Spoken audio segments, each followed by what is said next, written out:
তো হ্যালো বন্ধুরা, সবাই কেমন আছে? আশা করছি সবাই খুব ভালো আছে। আমার খুব ভালো আছে। তো শুরু সন্ধ্যা, আজকে বৃহস্পতিবার। তো ব্লগটা আমি আজকে ঠাকুরঘর থেকে শুরু করছি। আজ বৃহস্পতিবার। দেখো পড়তে বসেছি লক্ষ্মীর বাচালি। তো দেখো সুন্দর করে আমি আলতাও করে নিয়েছি পায়ে। তো চলো লক্ষ্মী বাচালিটা পড়ছি আমি।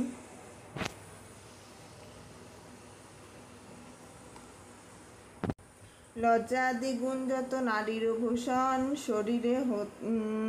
শরীরে হতে তারা করেছে বর্জন।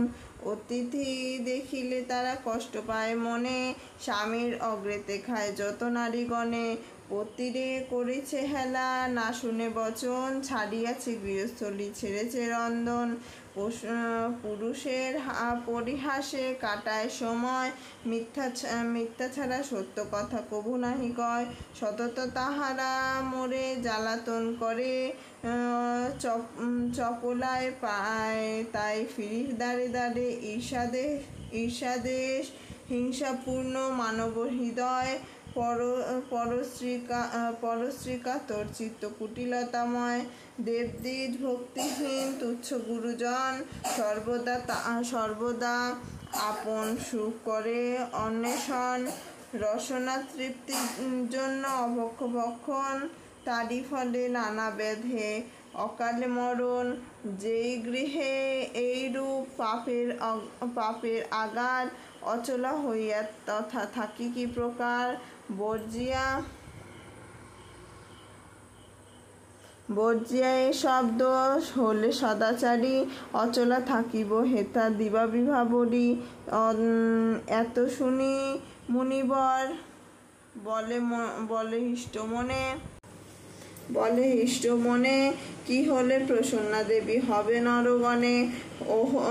ওহে দয়াময়ী, তুমি না করিলে দয়া, পারে কি লোভিতে নর তব পদ ছায়া। সৃষ্টি স্থিতি প্রলয়ের তুমি অধিকারী, জগৎ প্রস্তুতি তুমি জগৎ ঈশ্বরী। কৃপা করি করো মাতা, বিহিত বিধান পরের লাগিয়া কাঁদে সদা মোর প্রাণ।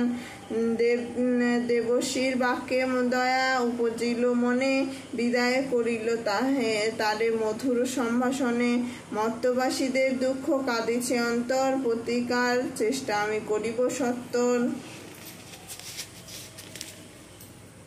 তারপর লক্ষ্মী দেবী ভাবে মনে মনে, ভুলোকের দেশ দেশান্তরে পড়িয়া বিপাকে, তাই সাধুর তনয় অশ্রু ঝরে।